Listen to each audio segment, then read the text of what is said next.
Hi all welcome back to my mini vlog. ಇದು Tuesday vlog.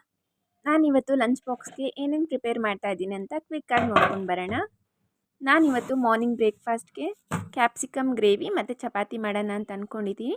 ಮತ್ತು ಮಧ್ಯಾಹ್ನ ಲಂಚ್ಗೆ ಪಲಾವ್ ಮಾಡೋಣ ಅಂತ ಅಂದ್ಕೊಂಡಿದ್ದೀನಿ. ಸೊ ಇವಾಗ ಬೆಳಿಗ್ಗೆ ಟಿಫನ್ ಮಾಡೋಕ್ಕೆ ಕ್ಯಾಪ್ಸಿಕಮ್ ಗ್ರೇವಿ ಮಾಡೋಕ್ಕೆ ಏನೇನು ಬೇಕು ಅದನ್ನೆಲ್ಲನೂ ಕೂಡ ಇವಾಗ ನಾನು ರೆಡಿ ಮಾಡಿ ಇಟ್ಕೊತಾ ಇದ್ದೀನಿ.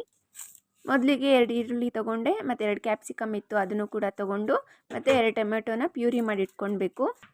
ಈರುಳ್ಳಿನ ಚಿಕ್ಕ ಚಿಕ್ಕದಾಗಿ ಕಟ್ ಮಾಡ್ಕೊಳ್ಬೇಕು. ಒಂದು ಕುಕ್ಕರ್ಗೆ ಫಸ್ಟು ಎಣ್ಣೆ ಹಾಕ್ಕೊಂಡು ಕಸ್ತೂರಿ ಮೇಥಿ ಹಾಕ್ಕೊಂಡು ಮತ್ತು ಈರುಳ್ಳಿ ಹಾಕ್ಕೊಂಡು ಚೆನ್ನಾಗಿ ಫ್ರೈ ಮಾಡ್ಕೊಳ್ಬೇಕು. ಈರುಳ್ಳಿ ಎಲ್ಲ ಫ್ರೈ ಆದಮೇಲೆ 1 ಸ್ಪೂನ್ ಗಾರ್ಲಿಕ್ ಪೇಸ್ಟ್ ಹಾಕ್ಕೊಂಡು ಕ್ಯಾಪ್ಸಿಕಮ್ನು ಕೂಡ ಹಾಕ್ಕೊಂಡು ಚಿಲ್ಲಿ ಪೌಡರ್, ಧನಿಯಾ ಪುಡಿ, ಗರಂ ಮಸಾಲ, ಅರಿಶಿನ ಪುಡಿ ಇದನ್ನೆಲ್ಲ ಹಾಕ್ಕೊಂಡು ಫ್ರೈ ಮಾಡಿಕೊಂಡು ಟೊಮೆಟೊ ಪ್ಯೂರಿನೂ ಕೂಡ ಹಾಕ್ಕೊಂಡು ಚೆನ್ನಾಗಿ ಫ್ರೈ ಮಾಡಿಕೊಂಡು ಒಂದು ವಿಶಿಲ್ ಕೊಟ್ಟರೆ ಮುಗೀತು, ನಮ್ಮ ಗ್ರೇವಿ ರೆಡಿ ಆಯಿತು. ಇನ್ನು ಗ್ರೇವಿ ಎಲ್ಲ ಆದಮೇಲೆ ಚಪಾತಿನೂ ಕೂಡ ಮಾಡ್ಕೊಳ್ತಾ ಇದ್ದೀನಿ. ಇನ್ನು ಚಪಾತಿ ಎಲ್ಲ ಮಾಡಿಕೊಂಡು ತಿಂದಾದ್ಮೇಲೆ ಇವಾಗ ಲಂಚ್ ಪ್ರಿಪೇರ್ ಮಾಡ್ತಾಯಿದ್ದೀನಿ. ಸೊ ಫಸ್ಟಿಗೆ 2 ಮೊಟ್ಟೆನ ಬಾಯ್ಲ್ ಮಾಡೋಕ್ಕೆ ಇಡ್ತಾಯಿದ್ದೀನಿ. ಪಲಾವ್ ಜೊತೆ ಮೊಟ್ಟೆ ತುಂಬ ಚೆನ್ನಾಗಿರುತ್ತೆ. ಸೊ ಅದಕ್ಕೋಸ್ಕರ ಮೊಟ್ಟೆನೂ ಕೂಡ ಬಾಯ್ಲ್ ಮಾಡೋಕ್ಕೆ ಇಟ್ಟಿದ್ದೀನಿ. ಇನ್ನು ಈ ಕಡೆ ಮೊಟ್ಟೆ ಬಾಯ್ಲ್ ಆಗ್ತಾಯಿದ್ದಂಗೆ ನನಗೆ ಏನೇನು ತರಕಾರಿ ಬೇಕು ಎಲ್ಲನೂ ಕೂಡ ಪೀಲ್ ಮಾಡಿಕೊಂಡು ಅದನ್ನು ಚಾಪ್ ಮಾಡಿಕೊಂಡು ಇಟ್ಕೊತಾ ಇದ್ದೀನಿ.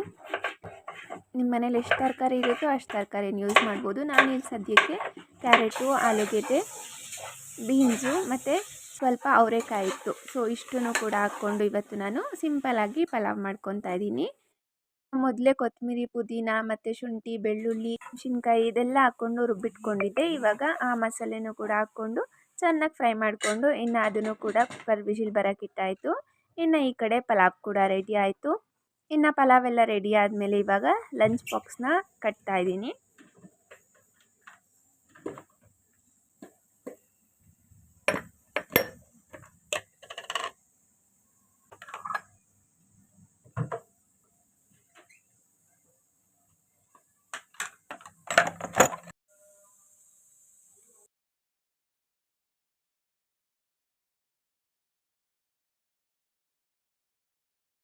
ಸೊ ಇದಾಗಿತ್ತು ಇವತ್ತಿನ ನನ್ನ ಲಂಚ್ ಬಾಕ್ಸ್ ರೆಸಿಪಿ.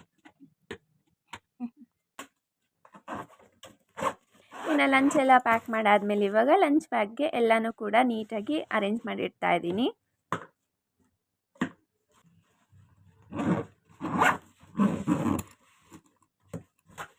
ಇನ್ನು ಲಂಚ್ ಬ್ಯಾಗ್ ಕೂಡ ರೆಡಿ ಆಯಿತು.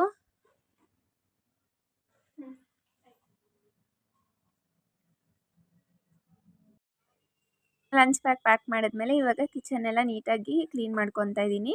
ಕಿಚನಲ್ಲಿ ಅಷ್ಟೊಂದು ಕೆಲಸ ಇರಲ್ಲ. ಸೊ ಅದಕ್ಕೋಸ್ಕರ ಇವಾಗ ನೀಟಾಗಿ ಎಲ್ಲನೂ ಕ್ಲೀನ್ ಮಾಡಿ ಇಟ್ಕೊತಾ ಇದ್ದೀನಿ. ಅಷ್ಟೇ ಇವತ್ತಿನ ನನ್ನ